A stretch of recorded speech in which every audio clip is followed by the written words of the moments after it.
In 2025, you trade your time, energy, and health to be treated like a replaceable cog at work.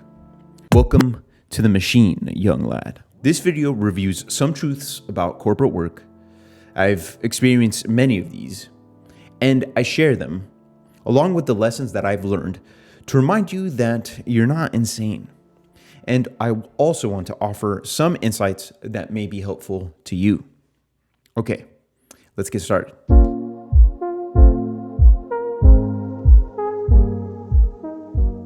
I remember being called into the office like a child. My manager then sat me down and told me I wasn't doing enough. I was stunned and confused. I'd spent the last 3 months arriving early and working late to create the software application he wanted. However, he changed his mind and convinced himself he no longer needed the software. To be clear, this project was one of the core things I was hired to do. After the project abruptly ended, my utility came into question. This moment is when my manager must have suffered from short-term memory loss and began to say I wasn't doing enough. I was freaking infuriated. The past 3 months of hard work and sacrifice didn't matter to him.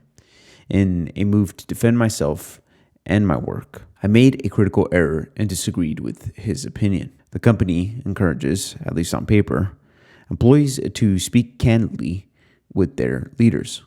So I thought I was doing the right thing. I quickly found out that this principle was essentially just a bunch of load of crap. My manager was offended that I even questioned his authority, frankly. And soon thereafter, I would work with a massive target on my back. The situation made work psychological hell. He would start berating me with negative feedback in our one-on-ones, even when I believe I performed well objectively. He would also start giving me contradictory instructions, asking me to stop doing something, only to later complain that I wasn't doing enough of it. My actions, words, and efforts to be the best employee I could be were being antagonized in real time. I couldn't work my way into a better position because it was no longer about the work. That's when I learned that in the workplace, standing up for yourself and exposing what you believe to be lies is often met with hostility. Yes, having dignity will get you fired. Either way, I ended up departing that company for greener pastures. Although I no longer subject myself to the whims of that manager, the lesson is engraved in my brain. In a system that values obedience over performance, truth-telling makes you expendable.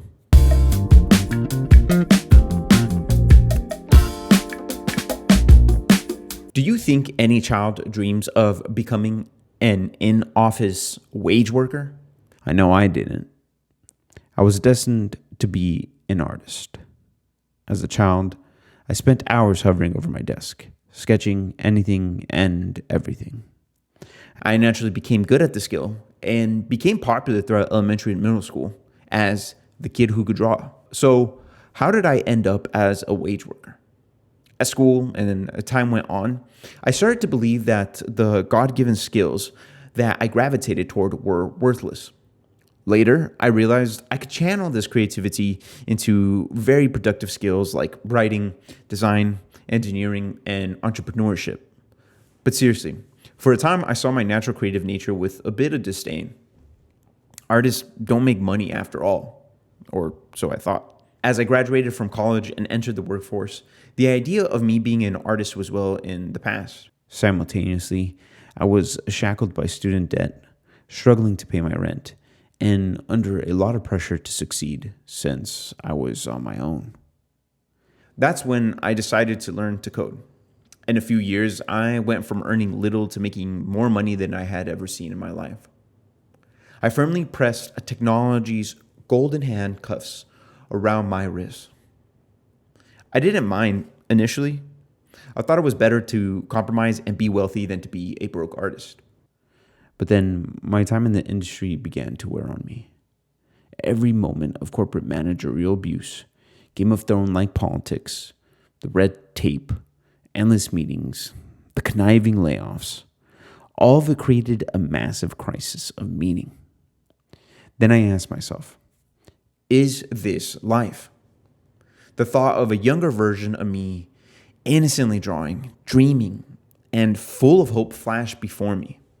I'd sacrifice that child's dreams for a false sense of security. As Roger Waters writes in the song, shout out to my Pink Floyd fans out there, the song's name is Wish You Were Here. He writes, did you exchange a walk-on part in the war for a lead role in a cage? Think about that. In time, I learned to channel my creative instinct into what you see today on this channel. I had begun reclaiming my dream. It took me nearly 16 years to learn to run toward my talent, not from it. However, chasing your dream as an adult with responsibilities is, and maybe you already guessed this, much more complicated than you'd imagine. There are tremendous learning curves, a lot of work goes into it, and guess what? The bills don't stop coming. Therefore, the key lesson is not to wait to start working toward your dream or your vision. Every year you delay, the dream dies a little. You become less capable, and you become more trapped by the corporate handcuffs. Or I should say the golden handcuffs. I'm not telling you to quit your job tomorrow, but when you're 80 years old and you look back at your life, will you regret turning your back on that child's dreams?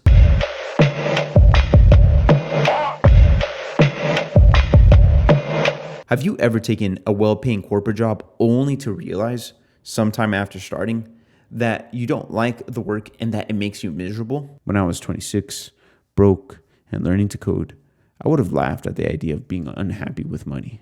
However, I believe the money stops being worth it when the stress level of your work aggressively exceeds the income you're being paid. For example, you may right now be making six figures. However, if you're responsible for software worth millions to your company, the stress, pressure, and political maneuvering can become so high that the money stops justifying the actual cost to your life. This exact scenario occurred when I first became a lead engineer. I was so excited about making six figures for the first time that I just ignored all the red flags going into the job. First, there was no dedicated project manager or scrum master who knew the software. This dynamic meant I was often responsible for my and the engineers on my team's code, setting milestones, and I was also responsible for managing the team's scrum board. It was a mess. Second, the team's engineers hinted that the prior lead had been worked to the bone and left accordingly. Third, there were rumors that leadership had been known to become toxic with employees if they believed things weren't getting done right. All these flags were like a combustible gasoline being pumped into a room, and to set them off, all that was required was a match. This match, in this case, was a huge software update to the most profitable part of the business's million-dollar customer pipeline. This was the part of the software that I and my team were responsible for. From the start, tension was high. There were doubts about whether my team could complete the undertaking. I, being new to the role, made a crap ton of mistakes as well. I set bad estimates for the deadlines and dragged my feet on specific solutions. I botched deployments due to a lack of confidence in my skills. And although I've always considered myself a pretty sharp guy, I'll be the first to admit that I was out of my depth. But since I couldn't compensate for my deficiencies with raw skill in time, I paid down these deficiencies with a furious volume of work and grit. This level of work took a heavy toll on my team and myself. We burned out, as you can guess. In fact, I remember sitting in a technical design meeting and everyone seemed like hollowed out meat shells where human spirits used to live. I was giving my life force to a project that seemed to sink more and more daily. Fearing failure, I had some tense meetings with leadership about how I could save the project. For example, in one meeting over the Christmas holiday, leadership threatened to fire me if I didn't deliver the software as they expected. I felt like I had reached the freaking last straw. The 6 figures started to seem low compared to what the project had cost me. Funny enough, the team and I eventually came to save the project, but the damage had already been done. My reputation at the company was destroyed, and after delivering the work, I was fired the following quarter. So here's the lesson. Don't just take a job for the money. The money has to be worth the cost to your life. In many cases, this means demanding better pay for the time and energy you'll give a company.